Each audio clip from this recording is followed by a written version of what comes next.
ideas are not magic. It's a skill. It's like fitness. You don't wake up running, right? Marathons. You basically build up to it. Yeah. And I think ideas are really the same thing. The reason why you get really good at creating things is because you have the space to create. When you're just constantly convoluted with the day-to-day grind, it's not creative, you get stressed, there's too much in your mind. I've got a question for you. Do you think that ideas expire? We were innately born with creativity. It's very unfortunate what the school system does with learning, and it's almost like as an adult we have to engage in unlearning, because I want the sense of curiosity and wonder that a child has. We'll be introducing an AI corner to Emergence Now, where Nikos will be running this corner, and he's going to be sharing with us everything that we need to know about AI every week. What was interesting about DeepSeek is that, the Biden administration actually did try to restrict their access to chips. And what did they do? They came out with a more innovative way to quantize the DeepSeek model. The fact of constraining a design principle in how you do creates the design itself, right? So by virtue of you creating those constraints, innovation starts to happen.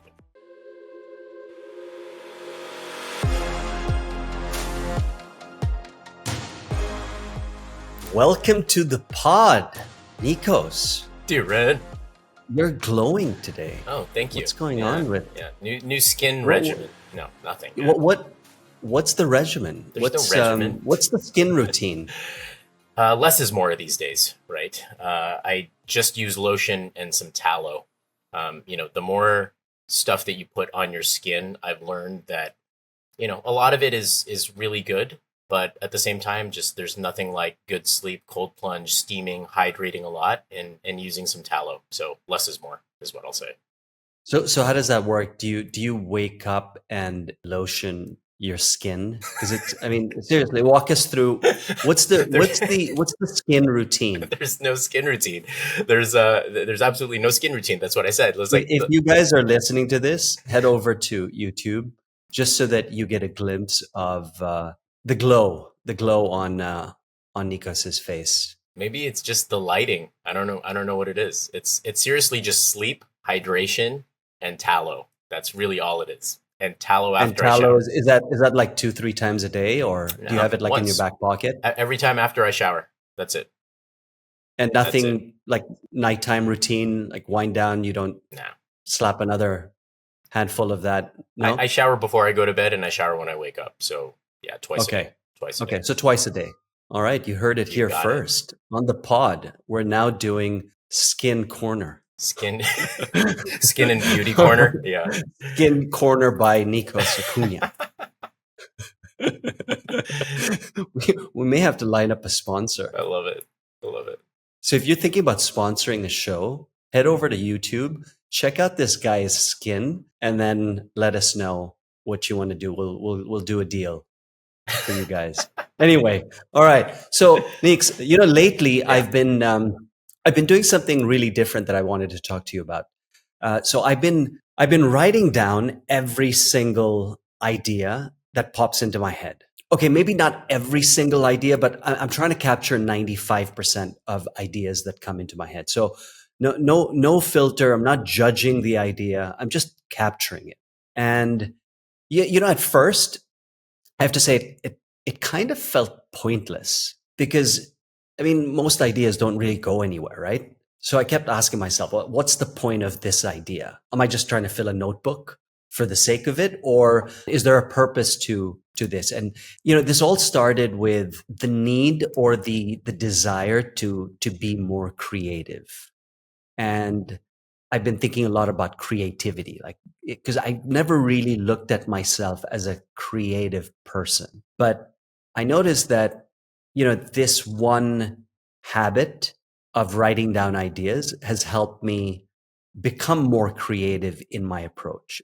Because I look at you as someone who's super creative. Like you've always been creative. And maybe a big part of that is the fact that you've always been around books, right? Sure.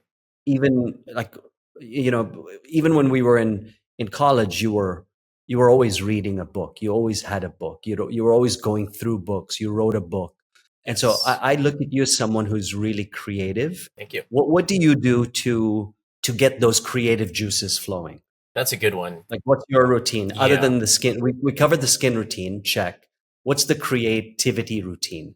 Yeah, this is an interesting one because the hat that we've been wearing most of the time on the show is either like, okay, entrepreneurship, business transformation, tech transformation, and that's creation in itself, right? So there's the act of creativity there. However, Yeah. we haven't really talked about me putting the artist hat on because I haven't really indulged in that since I was a lot younger, writing, doing the MFA, being in Hollywood, and so this has always just been a vocation for me, whether or not I've professionally adhered to it. And so these days I'm seeing more of a crystallization around that. So let's distill it into the macro and the micro. Macro first because it's very important. It's important to have that creative space. And so the reason why you get really good at creating things is because you have the space to create. When you're just constantly convoluted with the day-to-day grind, it's not creative, you get stressed, there's too much in your Yeah. mind. And so there's the macro space and the micro space. The macro space is like taking a vacation in Hawaii, which my family and I do once a year. And I always bring a notebook and a book. And you definitely, brought me back to the Elon Musk Isaacson book, which I am going to have on the beach with me, because he's very, very creative. And so on the macro, it's creating the space for it. So what you mean by that is just changing your environment, changing your right? When you're saying environment, being in an okay, environment that is more conducive to creativity, like to the creativity, woods. yeah, When I lived in Mill Valley, nature. it was nature. Yeah, it was the John Muir Woods. For a lot of people, it's riding a bike or going out and jogging. And I'm talking about like a week long excursion for the purpose of creativity, not just like sitting on a beach and getting fat. It's going out, and Bill Gates used to do this type of retreat where he Think would week, bring like a whole backpack of books with him, and go to a yeah, cabin and just read. So there's that. think week. Yeah, Think Week is amazing for that, and that's why you go to conferences. That's why you talk to other people.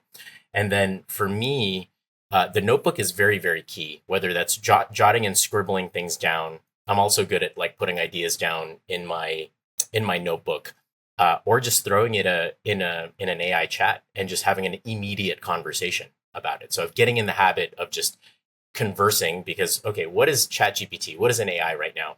It's basically a reflection of your own thoughts, right? So you're not going to get anything. You are going to get like some pretty mind blowing stuff, but think of it as like a refractive echo of your own thoughts, right? So it's your own process.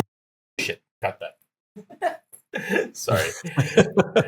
That was funny. I tried to turn off my phone smoothly, end up dropping it. So you definitely so let's take that back. So with an AI, it's a refractive echo of your own thoughts. So instead of maybe jotting things down, throw it in a chat immediately and then start conversing with it. So that's what I mean by macro and micro habits. Yeah, I started doing that, having those conversations, really pushing the AI, and not just doing the prompt thing, which is like the 1.0 thing to do, but actually now having a conversation and having the AI challenge me on the idea. So I mean, you took it to a whole new level. For me, it's I've just been scribbling down random thoughts. Um, like I'll give you an example. If I have an idea on how to manage my time better, I'll write it down. I may not implement it, but I'll just write it down. It may be something that will work. It may not. I don't know. I haven't tested it, but I'll just write it down.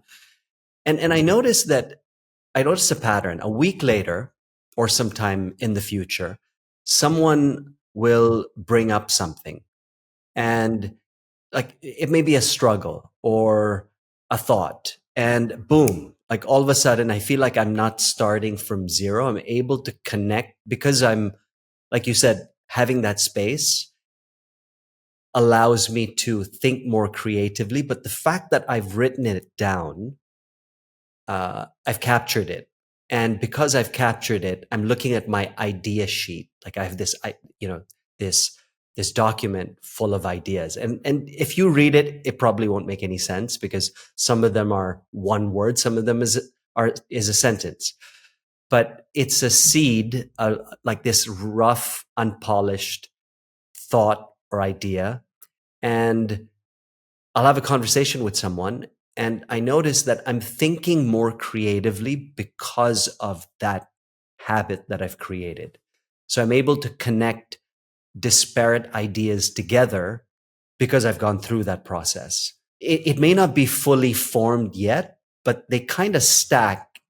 And as they stack, then they evolve and they start throwing out new ideas. And because, there is no such thing as an original new idea, right? Every idea is a derivative of another idea. It allows me to connect the dots, and I end up having more light bulb moments. So you said notebook. Do you find there's a difference between writing in your notebook and actually, kinesthetically writing it down versus typing it? I know you said AI, but before AI, you were already creative, right? So what was the process then? Yeah, absolutely. I've been lethargically, and I say lethargically because there's something about the movement of your hand. So it's, the electrons that are created in your brain, and then you're quite literally manifesting those ideas through the form of your hand. And there's always been something more pleasurable about that for me. So Yeah. it's your brain gets hardwired in a different way. And the same, not everybody feels this way, but the same goes for me. I love big books. I love the smell of pages. I love the lethargy of like reading an actual book versus like reading something on my iPad or my computer. Just the digital, sometimes just it's the cognitive overload there, but there's something about just the tangibility of pages. Very much so is similar to when you're the lethargy of writing, right? The lethargy of writing reinforces those ideas, and it's the externalization of those ideas that tends to build the momentum. And I like what you said is like, there's something about innovative stacking, and that is part of the psychology of innovation, is that it's going to connect to something else, or not going too deep and woo woo about it, but it's like, did you create that opportunity by you writing it? Did you create that echo by you being aware of it, and then all of a sudden it manifested into something real, right? Oh So my God. that's super interesting. It's so funny you mentioned that because one of the ideas, I'm looking at my idea sheet right here.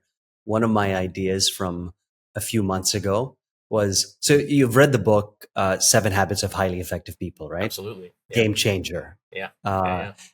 if you're listening to this and you haven't read it, I highly recommend that.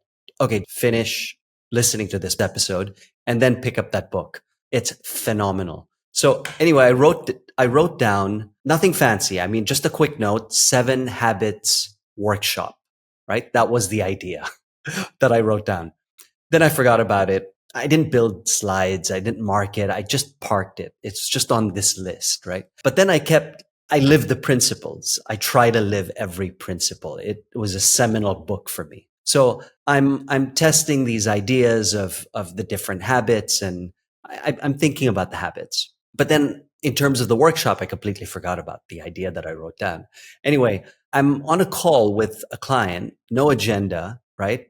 And we're talking, and you know he says, we're really struggling with productivity. We've got leaders who aren't just they're just not owning their time, right? And we're trying to change a few things, and AI is coming in, but change is not sticking, and old habits are running the show for a lot of people. And then boom, that idea resurfaced, and I basically just said, look, I think I have something that, would help. And he said, oh, like what? I said, let me run a workshop called 7 Habits of Highly Effective People. No slides, nothing. And he's like, that sounds like a really good idea. So to your point, I mean, I don't know if the idea created the opportunity, or the opportunity, like I haven't figured that one out yet, but I'd like to think that the idea came to fruition because I wrote it down.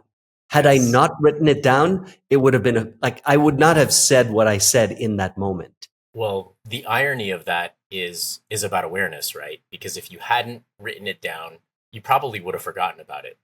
And 100%. Yeah, exactly. And Yeah. the fact that you forgot about it means that you're no longer aware. But then for something to get hardened and crystallized in your memory, that brings about the awareness.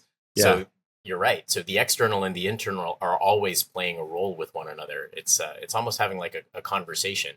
And then that gets into something deeper about Hegel's world spirit, that, collective intelligence is a result of this externalization of those thoughts, and then there's a complete dialectical relationship, and I think he calls it synthesis, antithesis, and then synthesis. And what's really interesting about that is that that is the psychology of innovation. It's the constant externalization of those ideas into just the simple form of just writing a thought down. So yeah, you're nailing it. Yeah. I mean, I used to think that ideas, I used to have this, this belief, a limiting belief that ideas were rare and that some people just, you know, either had them while others didn't. And total nonsense. I mean, ideas are not magic. It's a skill. It's like fitness. You don't wake up running, right? Marathons. You basically build up to it. Yeah. And I think ideas are really the same thing in terms of being more innovative, more creative. You have to, that's the micro habit or the micro skill that you can develop. It's the easiest thing. Is just capture the idea, write it down somewhere, write it on a wall, because it will make a connection. 100%. I parked it, I forgot it, but when he mentioned it, something sparked the idea in my mind. I had not even seen the my idea list going into that call, but yeah, it was just such a cool moment. I mean, like this podcast, for example, right? It was an idea that prior to me starting to write it down, but I was marinating it, and it was in the most well, the shower is not the most unlikely place. I mean, it is known for a place for people to get ideas, but that's where I got the idea and pitched it to you, right? I mean, but it came like the first time the idea came to be was, oh, it'd be cool to start a podcast. But in the shower, the whole idea came together in its entirety. Okay, I need to do this with Nikos. Let me ask him. So Yeah. it's the stacking part, right? It's sometimes you just need to give it time to let it marinate. The marination is the important part. And so let me, if I break this down, because I actually wrote a book about this like more than 10 years ago, which is creative innovation and the psychology of innovation. See above, Mindshare. minor flex, just a minor flex up. It's not. Just, I'm not even promoting it anymore. It needs to be updated. So I'm kind of embarrassed by even saying it. So that is definitely not a promotion, but it I've is. got it. It I've ties got into it here. I'm It's sure you. it's a brick of a book. It's like it's yay thick. Yeah, exactly. Which is why mine did not turn into a bestseller like yours, but it was more a regurgitation of a lot of my ideas. But something about the creative process, though, it's like you have to look at it as there's a creativity spectrum, right? And so the idea starts with preparation, and whenever you're building a skill set of any kind, right, it starts with that idea, but then you actually harness that into a practice, whether that's like riding a bike or something. The brain and the hand need to do something together, right? And then to your point, incubation comes next, where there's disengagement from whatever it is you're doing and letting the unconscious processing start to happen. And I'm getting ideas like in my sleep, right? So I'm dreaming Yeah, that's true. about what happens. And so taking that to the next level is really try to remember your dreams. So people don't keep like dream journals beside them. So taking that to the next level, write down, just take a moment, like in bed, right when you get up. Obviously, do your thing, like prayer, meditation, but then record what you were seeing the night Do before. you do that? Absolutely, 100%. You've got a journal right next to you I've got a dream journal. Yeah, that's ready to go it's ready to go right next to me with a pen, everything next to with the a pen. lotion. The lotion is not by my bedside. I may have chapstick, but the lotion is not next to me on the bed. Chapstick's so critical to have. It is very, Yeah. very critical. Sorry, so So you were saying. yeah, So so that's the incubation period, right? The yeah, incubation period happens when you step away, like you mentioned, the shower, but have the dream journal ready to go, and then illumination happens. And illumination is the form of, hey, this crystallized, from the page into real life. The 7 Habits seminar, my book, your book, this pod, all of that starts to connect and it comes to fruition. And that tends to be the unfolding process of the wonderful experience of life, right? I really like the idea of having a journal right next to you, because like I wake up and I remember my dreams, I remember ideas that I get, and I tell myself that, okay, you know what, locked in. But then after half an hour, more often than not, it just kind of slips away. And sometimes I remember it, but there are times I remember that they slip away, Mm-hmm. and I try really hard, and then I forget. Um, and then life just happens, right? But to be able to capture it in maybe not real time, but post real time, I think there's a lot of value in that. That's a really good hack, if I And can just call it a hack, or just a habit, I guess. it's a hack, and then I'll take it in a slightly different direction too, because a dream journal is essentially partially doing inner work. So it's not necessarily about a Mm, project that comes to fruition. It's more about, there's something that the unconscious is trying to tell you that you may not necessarily be aware of, and it comes in symbolic form. And you have to be very cognizant of what those images, those sounds, those resonances are, because it's your unconscious trying to tell you something that you may not be aware of. So it's all the more critical to write it down, or else it's going to, appear somewhere else in, a very inconvenient way. So it's going to externalize somehow. So there's some inner work component to creativity as well, right? And that is part of the artist way. yeah. I've got a question for you. Do you think that ideas expire? Do you Oof, think ideas have a shelf life? that's a good one.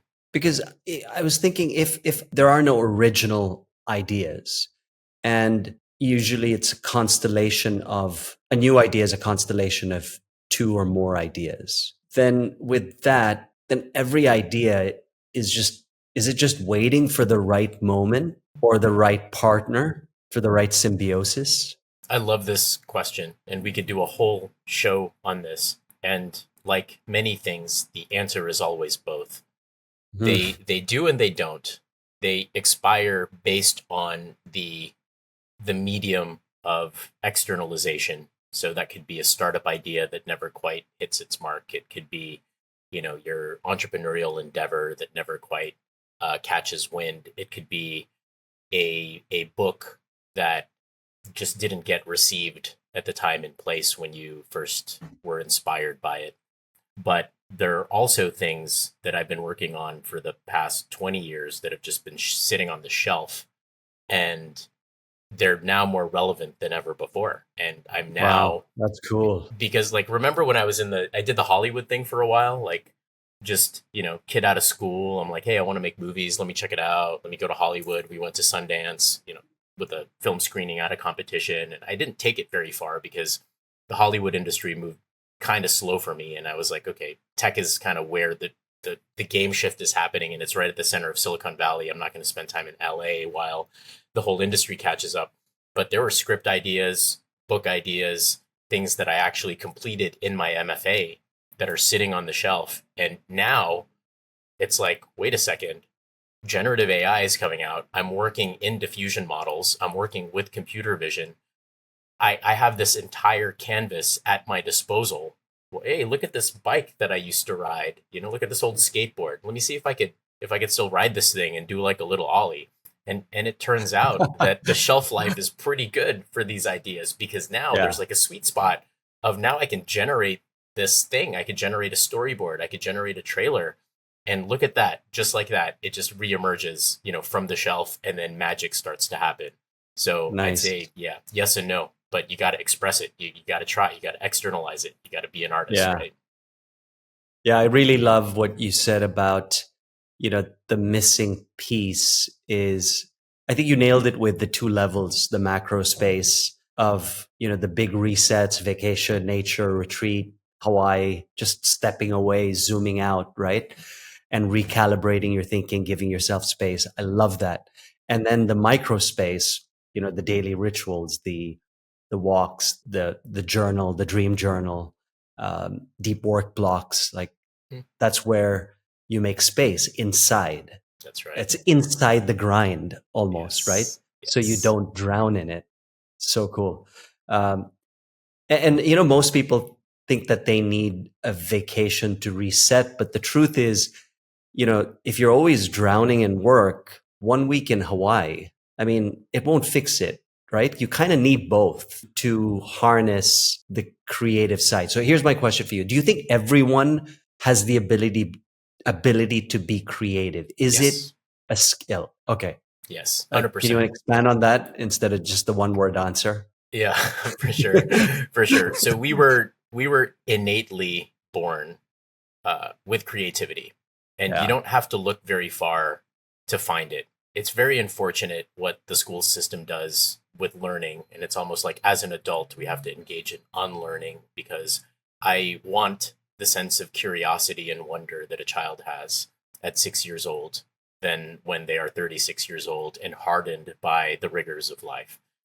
When you are a child, you are innately curious, innately creative, and you just play an exercise, right?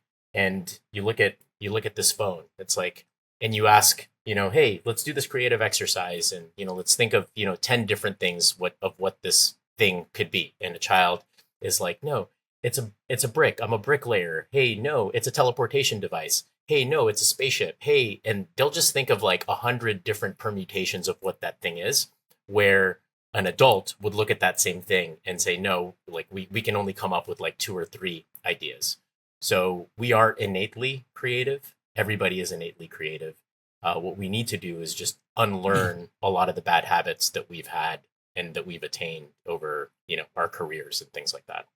Yeah. Well said. Very cool. Hey there. We're taking a quick break from the show to let you know that if you'd like to invite Dhiren or Nikos to speak at your next event on topics ranging from emergence and the inner game to the future of AI, we've got you covered. Simply email us at info@emergencenowpod.com. Once again, that's info@emergencenowpod.com. Now, let's dive back to the show. All right, let's move on. So, if you've been listening to this show, you've probably had a conversation with me or Nikos, and you've probably said, you know what? I really love, the AI conversation that you guys often have. As a matter of fact, our episodes where we go deep in the AI world are the most highly listened episodes that we have. And so speaking of ideas, we came up with this idea that, you know what? Why don't we bring more AI because it's something that's moving at such a rapid rate that we can't just do episodes about AI and not touch it for a couple of weeks, because then it's like in the AI world 2 weeks is like 5 years. So we will be introducing an AI corner to Emergence Now, where we will be talking about AI, the latest and the greatest, where Nikos will be running this corner, and he's going to be sharing with us everything that we need to know about AI every week.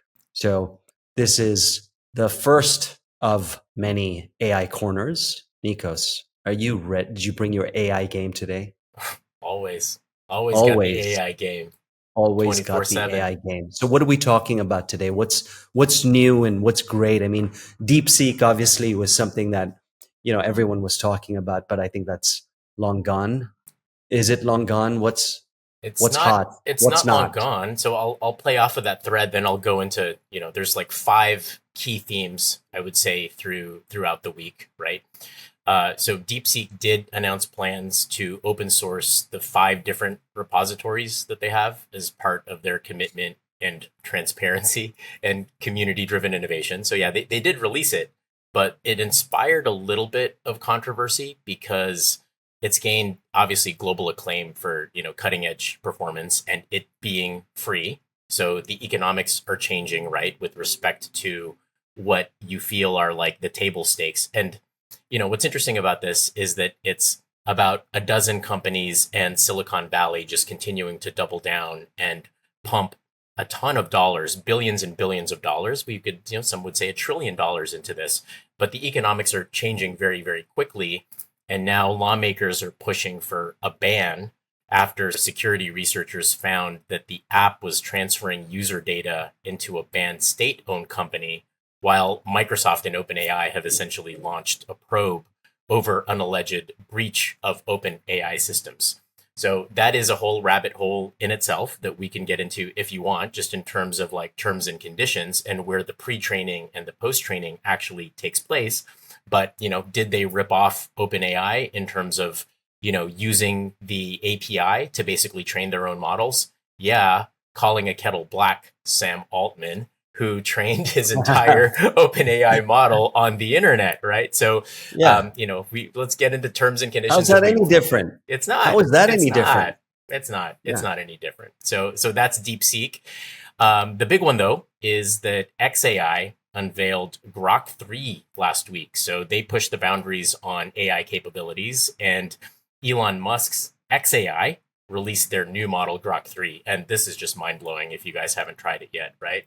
So I'll nerd out just a little bit. So 200,000 GPUs is... Sorry, just back up for a moment. When you say, so you're obviously playing with it. Are you playing with it on the app, on the phone? Are you... Just the web app. Web-based? Yeah, just the web app. Okay. Yeah, just the web app for now. Because you can also play with it inside of X. That's right. Yeah. Right. Yeah, you can definitely play with model. it. Yeah. It's the same model. Then you can, you could throw the wild card at it, and then it talks like Elon all of a sudden. So it's there are glimpses of AGI, which is a whole other conversation. But I wanted to just like double click on the 200,000 GPUs because there's a lot of macro involved with this too, right? And the data center that Elon is building, that's it's the largest of its scale and of its kind to compete directly with the OpenAIs of the world, right? And Elon could obviously afford it. And this model family includes specialized variants like Groq 3 Mini for faster responses and more reasoning focused models. Reasoning is very important because you get chain of thought. You get to see how you're parsing out each individual prompt into a specific challenge, and then you deploy those with agents, and then it comes back together with all of the context that you need. But yeah, apparently Groq 3 outperforms its competitors on several benchmarks. We'll talk about benchmarks in a second because Satya himself said, yeah, screw benchmarks. We don't need benchmarks. Let's increase GDP. That's another headline. But, it's noteworthy in its performance on complex STEM. And this is where I particularly get impressed with AI engineering, right? Changing the game for how you build products specifically. And if you're looking at benchmarks as, this AI is able to answer questions at, an 8th grade level versus a high school level versus biochemistry at a PhD level, which is very, very difficult to do. And to oversimplify, it's like if you were to take a PhD test with these biochemical questions, can you do better? And better means, 80%, then 80% of those PhDs can actually answer those questions. And Groq is able to achieve that.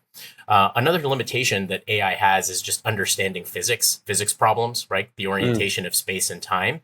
And so when you give it a problem, like how do I fly out to Mars and come back, give me the actual permutations and the configurations of this algorithmically, Groq is now able to do that as well. So the fact that... Really? Right. Yeah. No, but to what, I missed that. How precise, how accurate does it get? I mean, because the laws of physics, you're talking about hundreds of laws, right? That's right. So that's right. And there, millions and billions of permutations. So that's right. Yeah. So infinitely complex. I think the benchmark, 100%. So I don't have the exact number with me, but they are able to achieve 90% in the calculations. And 90% is really, really impressive. Very impressive. Obviously, when you're in space and you're an astronaut and getting to those physics, Elon has the data, right? Like who else would have it other than the person that's like building SpaceX with all of the algorithmic things in order to train this particular model. And they need to get that up to like 99.999%, because as we know, one small permutation and a reorientation to go from, the Earth to the moon and back, one small degree calculation and you're off to Pluto, right? So that compounds over time. So you need to get that benchmark up very, very quickly. But this is performing at a very, very high level already. Wow. And so what's next for Groq? Or let me take a step back. who is winning the race at the moment? Who is winning the race? It depends If on. you're new, actually, let me take a step back. Yeah. If you're new, if you're listening to the show and, they're listening to Emergence Now's AI czar, Nikos, and they want to know from you, who's winning the AI race? I'm new to AI. I haven't really downloaded any of these apps. I know about ChatGPT and I've heard a Groq from you now, and then there's this DeepSeek thing. What's the one app I should download to be able to be as effective as I can be in my job, my business, and just being up to date? From someone that has way too many pro AI subscriptions, I would say it's tough because OpenAI's deep research is second to none when it comes to just that task. Is deep research, even though U.com just came out. That's the hot new one for, hey, let's crank out like a McKinsey-level 10,000 word landscape analysis on how I should go to market within the supply chain industry, right? Have you done that? Oh, I crank out like 2 research reports a day. How long does a research report take for it to crank it out? I mean, the prompt takes me like I'm pretty decisive about these prompts now. So we could do a whole workshop on this, but my prompts are probably like a little less than 300 words. And then I'll go off and I'll take a shower or make my coffee or fix myself a little snack. And 10 to 15 minutes later, I will have a McKinsey-level report, landscape analysis, intelligence report that is 26 to 50 pages on exactly what I need. And I could publish that on my Ion Lab site and say, hey, and I actually have some research that I have published on Ion Labs on the future of AGI and the landscape, just myself and deep research, and it's a legit research report, and so that's been, and it cites it gives you the references, obviously, it right? gives you the references, it gives you the footnotes. Obviously, you need to constantly verify and check, but the quality of the writing is good. What the limitation that we've seen before is that a lot of what GPT-4 would come out with is just fairly generic, and it would sound kind of the same summarization, and that's the limitation of the pre-training models itself. But deep research sounds like professional. You could even say, hey, write me a book. So I'm going to go ham on this and actually try to write a book in a week and see if I could do like a magnum opus in a week. And I think the technology is absolutely there to come up with a solid first draft of like a go-to Bach. I'm not talking about, hey, I'm going to write like a little like literary novel in 100 pages. Yeah, you could do that in an hour. I'm like, okay, what is it going to take to push the boundaries where this isn't novel anymore? It's like, oh yeah, you wrote with ChatGPT. It's like, oh yeah, well, look at the kind of book I'm going to write with ChatGPT. So yeah, it just breaks things wide open again, and that's a matter of canvas. So people like Claude, because of the writing style, its conciseness, you could dial up or down, the explanatory style versus a formal style versus a concise style. So people in Silicon Valley, prefer Claude as kind of like their, AI in your pocket. And the 3.7 model is actually much better today than the 3.5 model. But, the bigger question is, there's always, people are racing of like the best model. The truth is you're going to have to experiment, on your own what you like better. For me, for the deep research, I'll pay the $200 for Pro because I use Sora as well, even though Sora isn't the best diffusion model for text to video or image to video. Just tell our listeners what Sora is for those who don't know. Sora is an image to video or text to video model, and it's based off of what's called a diffusion model, where it delivers hyper realistic imagery and also video, such that you can create your own videos. The challenge with Sora is there was a lot of hype around it to get to really cool hyper realism. But to me, and when I'm actually making like a legit short film or like an art house piece or one of my multimedia theory, type of video projects, it kind of breaks down. For me, the best image to video, text to video model is Flux. Me personally. Flux, FLUX. Yeah, that's right. And the reason it breaks down is because of its limitation in terms of understanding physics, essentially, right? You got it. So if someone's listening to this, the household name, the mind share of open AI among the collective is just so strong, right? That when I tell people about Grok, they're like, yeah, but I mean, these things are so sticky, especially if you're like using projects within OpenAI and you've got your whole history there. It's tough to move away from these models. But help someone understand. It's like, when you say that um, this model, the 15, the iPhone 15 is not as good as the 16. Yeah, cool, but they're all really good, right? I mean, now you're seeing incremental improvements.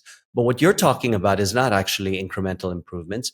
They're step changes, right? Step Mhm. change improvements. Now, for someone who is listening to this, help them understand what makes one better than the other. Is it the training data that goes into it that makes it better? Is it, I mean, they're all using the same hardware for the most part, right? So it's not at the hardware layer. Is it at the data layer? In which case, is Elon going to win the race because of the access to the data with, all the companies that he has in the portfolio? What's the deal there? Absolutely. So without getting into kind of the bare bones, very nuts and bolts technical aspect of it, you can break it down into, yes, some aspects are around hardware. In the pre-training process, that's very important because of where the data actually lives and where those data centers live, because that has to do with performance. If you're, training your models and your servers are set up like across the globe, it's going to be very, very hard to process individual requests when they are queued, right? And so having hardware in a centralized location is one. Engineering is like a huge part of this, which is why AI researchers are now, the top ones are getting paid millions of dollars to develop these models in pre-training.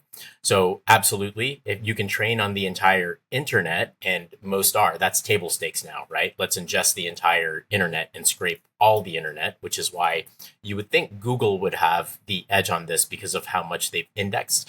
But I haven't really had a great experience with Gemini in general, even as a deep research tool. And I started using Gemini first before I started using OpenAI deep research. And there is a significant difference.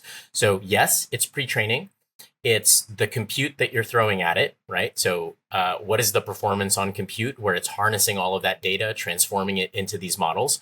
And then the actual training where you have to get very, very smart people in quantizing models, meaning, is there a way to represent this data in a way that is more novel than the next person, right? And it's these models in these things called ETLs, extract, transform, load, that goes even like way back to the 2010s, where you're essentially transforming that data and training it into these things called vector embeddings. Now, the vector embeddings are really the core of how a model is working, right? And so you have these things called multi-attention heads, where it's like, am I paying attention to this part of the sentence versus another?